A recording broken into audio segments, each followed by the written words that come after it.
Hello friends, आज का हमारा टॉपिक है प्राइवेटाइजेशन, निजीकरण। ये जो टॉपिक है फ्रेंड्स आपके बीएड फर्स्ट ईयर से लिया गया है, जो कि सोशियोलॉजी सब्जेक्ट से रिलेटेड है। तो इस टॉपिक से आपका क्वेश्चन पूछा जाता है जो कि वेरी आईएमपी है। तो इससे आपका लॉन्ग नोट्स में क्वेश्चन बनता है कि शिक्षा में निजीकरण का अर्थ एवं आवश्यकता बताइए एवं इसके शिक्षा के अधिकार पर पड़ने वाले प्रभाव की व्याख्या कीजिए। तो देखिए यहाँ पर क्वेश्चन में क्या क्या पूछा गया है। एक तो ये कि आपको शिक्षा में निजीकरण के अर्थ के बारे में पूछा गया है। तब यहाँ पर आपको सबसे पहले निजीकरण का अर्थ बताना होगा, फिर उसके बाद इसके डेफिनेशन को और इसके बाद इसकी आप विशेषता को भी बता सकते हैं, क्योंकि इसको लॉन्ग नोट्स में 16 to 15 मार्क्स का पूछा गया रहता है। तो आपको उसी के बेसिस पर पॉइंट को जो है इंक्लूड करने हैं और थोड़ा आंसर को लॉन्ग करके बताना है। तो और उसके बाद आप जो है इसके नेसेसिटी मतलब कि आवश्यकता को बताएंगे।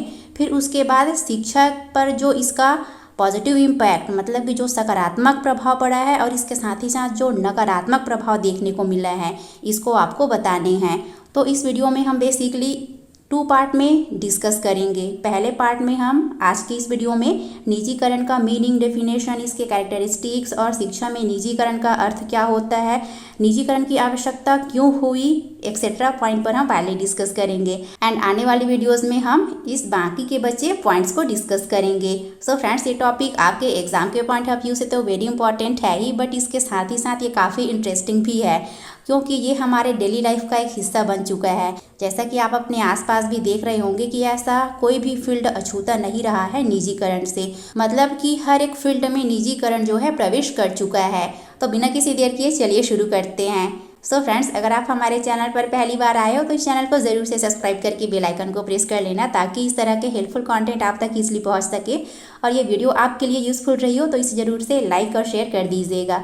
तो हमारा फर्स्ट पॉइंट रहेगा निजीकरण का अर्थ, मीनिंग ऑफ प्राइवेटाइजेशन। जैसा कि इसके नाम से ही स्पष्ट है, प्राइवेटाइजेशन मतलब कि ये आपका प्राइवेट शब्द क्या है, इसका मूल रूप है। तो हमें प्राइवेट कहने से क्या समझ में आ रहा है, निजी या फिर निजीगत संस्था। सो इस प्रकार से जब किसी सरकारी संस्था या फिर सार्वजनिक क्षेत्र में जब कोई निजी संस्था या फिर निजी सेक्टर, जो भी निजी कंपनी है, प्राइवेट कंपनी है, वो जब अपना हस्तक्षेप करती है या फिर उसमें वो अपना वर्चस्व जमाती है, अपना हाथ बटाती है, तो वही सारी चीज़ें क्या है, निजीकरण है। तो इसको मैंने आपको बोलचाल की भाषा में बताया है। आगे हम इसको एग्जाम्पल के थ्रू समझने की कोशिश करेंगे। तो जैसा कि आर्थिक सुधारों के संदर्भ में निजीकरण का अर्थ है कि सार्वजनिक क्षेत्र के लिए सुरक्षित उद्योगों में से अधिक उद्योगों को निजी क्षेत्र के लिए खोलना। तो यहाँ पर मैं आपको बताना चाहूँगी कि हम निजीकरण के अर्थ को 2 रूपों में समझ सकते हैं। एक तो ऐसी स्थिति जिसमें पहले से संचालित सार्वजनिक उपक्रम या फिर जो सार्वजनिक उद्योग होते हैं, औद्योगिक संस्थान होते हैं, उसमें निजी निवेश की स्वतंत्रता प्रदान कर दी जाती है। और वही दूसरा जो निजी क्षेत्र होते हैं, उसको अपनी क्षमता के अकॉर्डिंग औद्योगिक संस्थान स्थापित करने की स्वतंत्रता प्रदान की जाती है। अब हम इसको एक एग्जाम्पल के थ्रू समझने की कोशिश करते हैं। जैसा कि आपने डीएवी या फिर केवीएस स्कूल के बारे में सुना होगा, देखा होगा। तो वहाँ पर कुछ डीएवी या फिर केवीएस स्कूल ऐसे होते हैं जो सेमी गवर्नमेंट होते हैं, मतलब कि वो अर्धशासकीय होते हैं। तो इसमें होता ये है कि ऐसे स्कूल को शासन की तरफ से जो भी सेंट्रल गवर्नमेंट या फिर स्टेट गवर्नमेंट है, उनकी तरफ से उनको फंडिंग दिया जाता है। और इसके साथ ही साथ जो आपका निजी संस्था होता है, वो भी क्या है, वो रिसोर्सेज उस स्कूल में प्रोवाइड कराते हैं। और इस प्रकार से दोनों मिलकर क्या है, उस स्कूल का संचालन करते हैं। तो ये आपका एक प्रकार का प्राइवेटाइजेशन हो गया। वही जब हम इसका दूसरा एग्जाम्पल देखें तो आपने अपने आसपास बहुत सारे प्राइवेट स्कूल देखे होंगे। तो जो प्राइवेट स्कूल है उसमें क्या है, सरकार का किसी भी तरह से हस्तक्षेप नहीं होता है। वो निजी जो संस्था है वो अपने अकॉर्डिंग स्कूल का संचालन करती है और जो भी रिसोर्सेज है उनको वो प्रोवाइड करती है। मतलब कि इसके लिए उन्हें पूरी तरह से स्वतंत्रता प्रदान कर दी जाती है। तो यही सारी चीज़ें क्या है, निजीकरण है।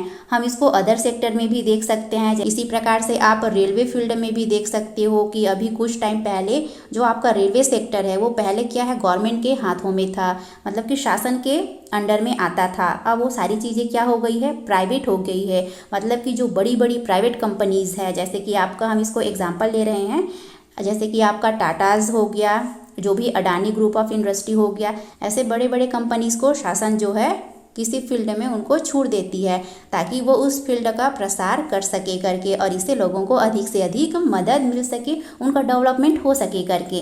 तो यही सारी चीज़ें हैं आपका प्राइवेटाइजेशन। तो इस प्रकार से हम इसको दूसरे शब्दों में ऐसा भी बोल सकते हैं कि निजीकरण वह सामान्य प्रक्रिया है जिसके द्वारा निजी क्षेत्र किसी सरकारी उद्यम का स्वामी बन जाता है अथवा उसका प्रबंध करता है। उस पर जो शासन है या फिर जो कंट्रोलर है वो क्या है, निजी कंपनीज हो जाती है, या फिर वो कभी कभी कार्यबस को ही संचालित करते हैं, बाकी उसका जो शासन है वो गवर्नमेंट के हाथ में होता है, कंट्रोल जो है गवर्नमेंट के हाथ में होता है। इसके अलावा निजीकरण में निजी एवं सार्वजनिक इकाइयां साथ साथ प्रतियोगिता करती है।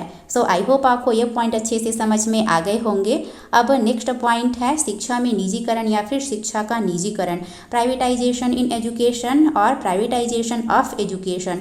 तो शिक्षा में निजीकरण से तात्पर्य शिक्षा के स्वामित्व में परिवर्तन, अर्थात शिक्षा के सरकारी स्वामित्व के स्थान पर निजी स्वामित्व। तो इसको आप प्राइवेट स्कूल का एग्जाम्पल के तौर पे ले सकते हो और समझ सकते हो। सो इस प्रकार से शिक्षा में निजीकरण मतलब कि होता है शिक्षा के क्षेत्र में निजी का निवेश हेतु प्रोत्साहित किया जाना। तो शासन क्या है, ऐसे प्राइवेट संस्था को प्रोत्साहित करती है ताकि आप भी इस सेक्टर में अपना हाथ बढ़ाइए और लोगों के डेवलपमेंट में अपनी हिस्सेदारी दीजिए करके। सो इस प्रकार से जनसाधारण को शिक्षित करने की जिम्मेदारी केवल सरकार की ही नहीं बल्कि क्षेत्र में निजी उद्यमियों एवं औद्योगिक घरानों को भी प्रवेश दिया जाना चाहिए, जिससे सरकार पर शिक्षा के व्यय का बोझ कम हो सके। क्योंकि शिक्षा के निजीकरण के पीछे सरकार का ऐसा तर्क है कि भारत की बढ़ती हुई आबादी के अनुपात में सभी को हम क्वालिटेटिव जो गुणवत्ता युक्त शिक्षा है प्रोवाइड करना केवल सरकार के लिए ही संभव नहीं है, क्योंकि इसके लिए हमें जो भी रिसोर्सेज हैं उसका अभाव देखने को मिलता है और इससे लोगों का डेवलपमेंट नहीं हो पाता है। सो इस प्रकार से ह्यूमन एम्पावरमेंट के लिए, लोगों के डेवलपमेंट के लिए शिक्षा के सर्वव्यापीकरण के लिए जो है सरकार के द्वारा निजी संस्थाओं की भी सहायता ली जानी चाहिए, ऐसा सरकार का तर्क है। यही वजह है कि शिक्षा में निजीकरण जो है आवश्यक हो गया है। आगे हम इसको और भी अच्छी तरह से समझने की कोशिश करेंगे। नेक्स्ट पॉइंट है निजीकरण की परिभाषा।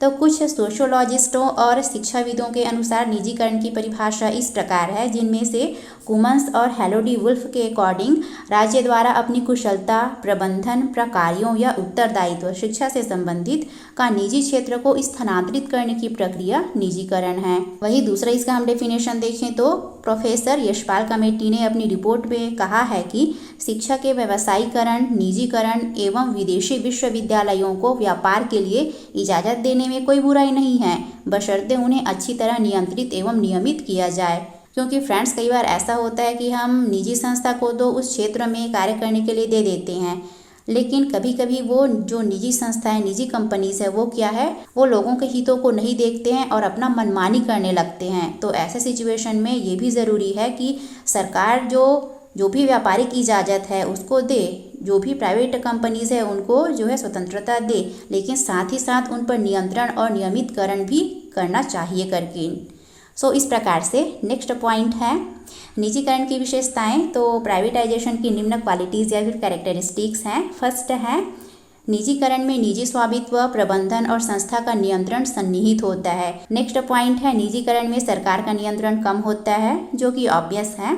निजीकरण निजी क्षेत्रों का विस्तार करता है और सार्वजनिक क्षेत्रों को संकुचित करता है, क्योंकि भाई जब सार्वजनिक क्षेत्र में या फिर जो पब्लिक प्लेस है या फिर जो सरकारी क्षेत्र है उसमें निजी कंपनी को जब हम एंटर करने के लिए देंगे तो ये तो ऑब्वियस है कि वो जो शासन का या फिर जो सरकारी क्षेत्र है, जो सार्वजनिक क्षेत्र है, वो संकुचित होना ही होना है, जो कि निजीकरण की क्वालिटीज़ हो जाती है। नेक्स्ट पॉइंट है जो क्षेत्र सार्वजनिक सेक्टर के लिए आरक्षित होते हैं वे निजी सेक्टर पे चले जाते हैं।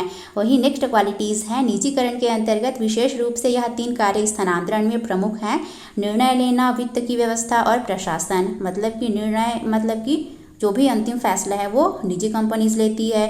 पैसे की भी व्यवस्था, आर्थिक रूप से व्यवस्था जो है वही निजी कंपनी ही करती है, और उस पर शासन भी क्या है, निजी कंपनी ही करती है। तो ये सारी चीज़ें क्या है, आपका निजीकरण है, निजीकरण की विशेषता है। अब नेक्स्ट पॉइंट है निजीकरण की आवश्यकता।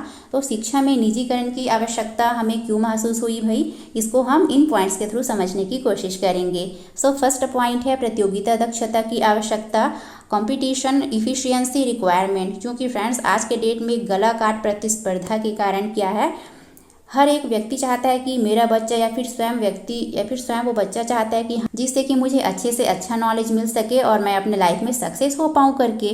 तो इसके लिए क्या है, प्रतियोगिता दक्षता की आवश्यकता के कारण क्या है, शिक्षा के क्षेत्र में हमें निजीकरण देखने को मिल रहा है। वही सेकंड इसकी आवश्यकता है। तो फ्रेंड्स, आपको अगर इस पॉइंट को समझना है तो एक बात का ध्यान रखना होगा कि ये जितने भी पॉइंट्स दिए गए हैं वो क्या है, शिक्षा में निजीकरण के आने का हम इसको कारण भी बोल सकते हैं या फिर इसकी आवश्यकता भी बोल सकते हैं। तो इस प्रकार से सेकंड पॉइंट है जनसंख्या वृद्धि, पॉपुलेशन ग्रोथ। तो हमारी भारत में बढ़ती आबादी के कारण क्या है, सभी को गुणवत्ता युक्त शिक्षा प्रदान करना जो है केवल सरकार के लिए संभव नहीं है। तो इसीलिए क्या है, शिक्षा में जो है प्राइवेट सेक्टर को आने के लिए करेज किया जा रहा है। तो यही वजह है कि शिक्षा में निजीकरण आवश्यक है। वही नेक्स्ट है, शिक्षा एक आर्थिक वस्तु है।